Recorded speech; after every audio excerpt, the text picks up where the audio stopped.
So, Chuck, before we get to the greatness of Messi and everything around that debate, right? There was a match that happened on Sunday, which we'll get into whether it's the greatest we've seen or not. But first of all, what did you make of that match? Like, where was that match won and then pulled back and then won again, then pulled that back again, and then finally with the results coming down to penalties? What did you see when you were watching that match? That match was consistent with the theme of that World Cup, which is comeback after comeback, storylines, lessons not learned. I was with you watching, of course, and you were saying every time Scaloni reverts to a back five, they drop deep, they change shape, and they invite pressure, and things crumble. We saw that against Netherlands, and he puts on Australia. a defender, Australia, and you're like, he's doing it again, you know? And it seemed at that time, because if you look at the first half, Argentina with a stronger side, easy, you know?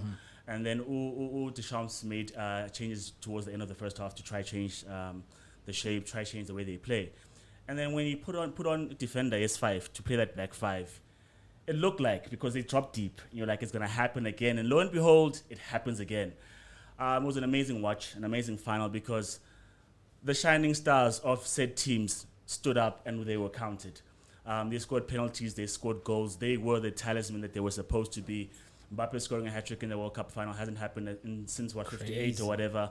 Messi... 66 was Jeff Hurst in the final, yeah. I think they're the only two people to score hat-tricks in the World Cup The final era. Yeah, in the final, in the history of the World Cup. Messi stood up to be counted because, I mean, regardless of what you want to say, coming into the World Cup, whether it was penalties or whatever, but in the final, he scored another penalty, but it counted. It was a contributor towards them winning the title. It was a humdinger of a match.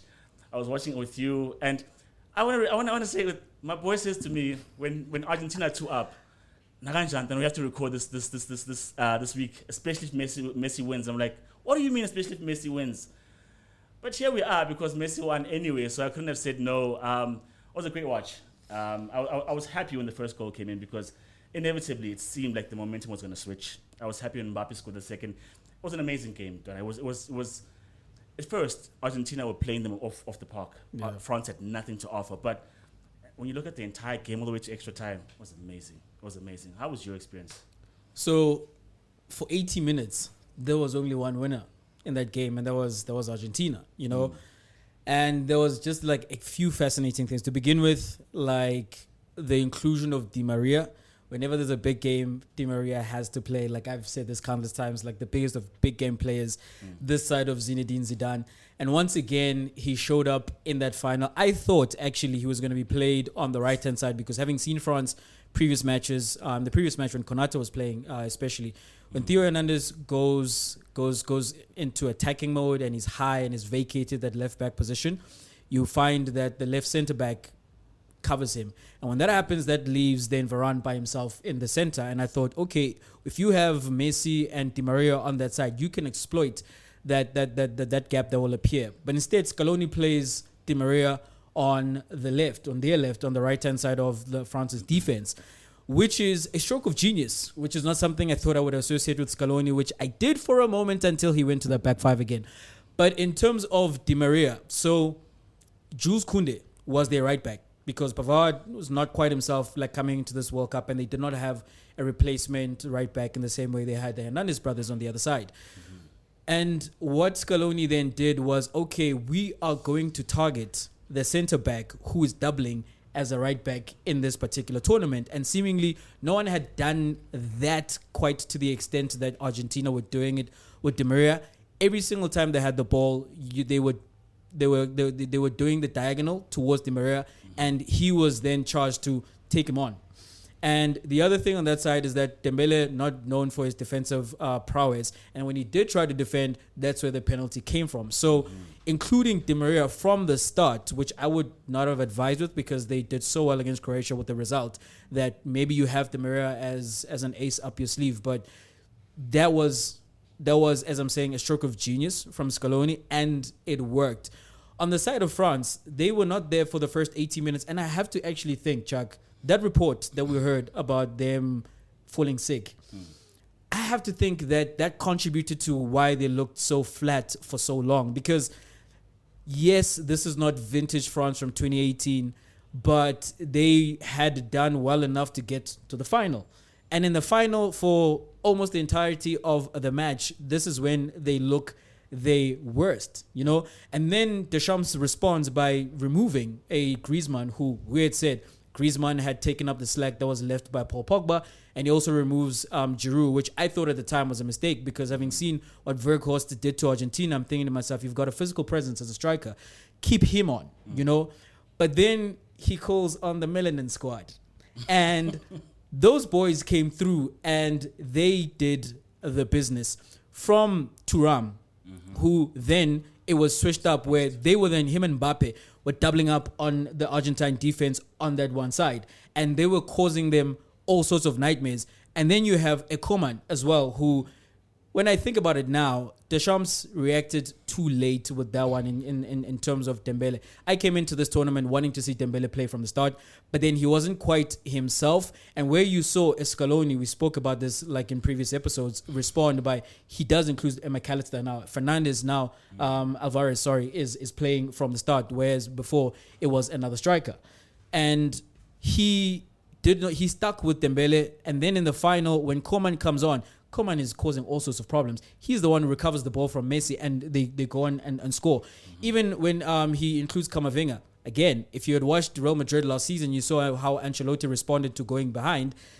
Camavinga was one of his trump cards. And when Camavinga does come on, there's a sequence where he also recovers the ball from Messi. There's another sequence where he takes it from deep in his own third, and he goes past two guys, and guess who stops him is Paredes with a foul.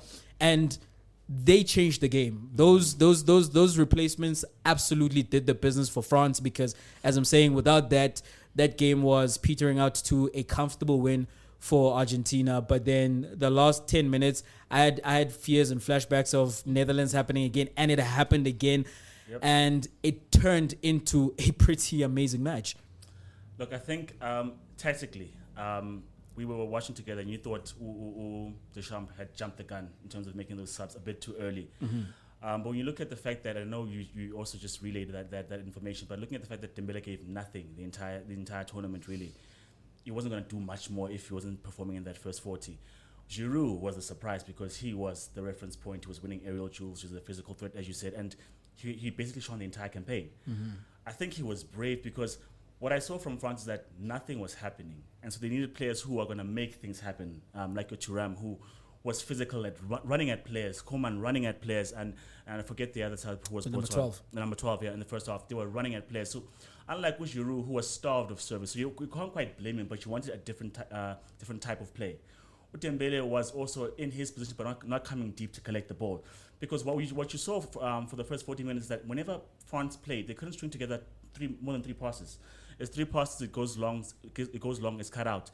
Where Argentina were exciting is that they were fluid in the midfield. De Paul was everywhere, Enzo was everywhere, who am I forgetting? McAllister was everywhere. And so they dominated the game, but what they didn't do very well is continue playing like that the entire game. Yes, there are threats from France, but what you saw as well in the second half is that France is coming at you, but there's spaces in behind. You can catch this team on the counter. And so if you don't do that often enough, then there's no reason for France to hang back, because, I mean, they had to chase the game. They were 2 down, so they were going to obviously give you space. If you sit back and give a team who has the onus, or rather the responsibility to go and attack, you're inviting trouble. And so, as we're saying, there's the number 12, there's Thuram, there's Mbappe who come to life. That game swung, I think, as soon as the first goal went in. As soon as the penalty was conceded, there were nerves again. Is this happening again like it did with Netherlands? Is this happening again like it did with Australia? And so you could see they were nervous. Messi was nervous the entire time. And for him to get the ball pinched off him, I thought to myself, as Jay was saying, that when it matters most, where is he? Where? And he's the one. Yeah, where is he? And he responds with goal number 3. And he's like, here I am.